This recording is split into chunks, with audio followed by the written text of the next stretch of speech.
La prima guida triestina per evitare il passaggio al pronto soccorso attraverso una gestione più oculata delle visite urgenti specialistiche indirizzata ai medici di assistenza primaria. L'obiettivo più importante è quello di avere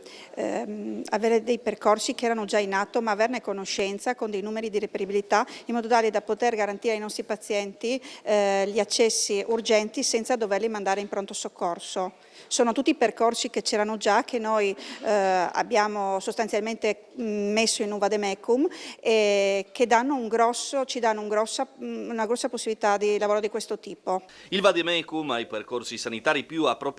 si basa sulle più moderne evidenze scientifiche e sulle potenzialità delle strutture nell'attuale organizzazione di Asugi e nasce proprio con l'obiettivo di migliorare l'assistenza ai cittadini in caso di urgenza medica, come ad esempio un'emorragia all'occhio, un ascesso da incidere, un aggravamento della funzione renale. Il paziente non è quindi in pericolo immediato di vita, ma deve essere curato al più presto. Secondo la nuova procedura, dopo essersi recato dal suo medico di medicina generale e ottenuto così un'impegnativa per la visita specialistica urgente, potrà andare direttamente dal medico specialista, oculista, chirurgo, nefrologo, evitando così di recarsi al pronto soccorso. Nasce dall'idea appunto di unire,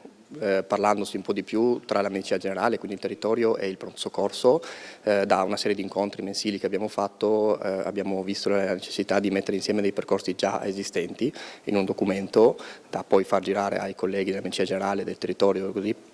affinché riescano a capire i percorsi già esistenti e quindi di fatto il paziente mandarlo direttamente in un ambulatorio dedicato piuttosto di passare per il pronto soccorso. Indubbiamente questi percorsi a cui abbiamo pensato e collaborato con i medici di medicina generale snelliscono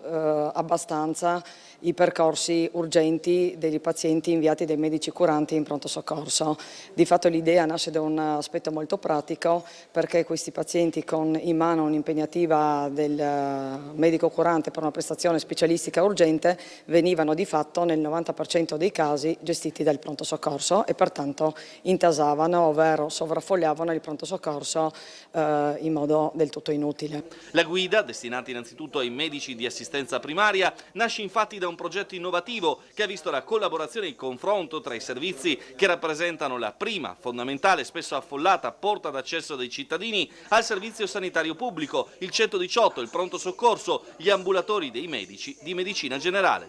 L'importanza di questo progetto in primis è garantire al paziente un percorso rapido e veloce in tutti quei casi non di emergenza che chiaramente determinano la necessità di ricorrere al pronto soccorso, ma quei casi che richiedono una visita specialistica urgente, quindi l'invio diretto allo specialista di riferimento.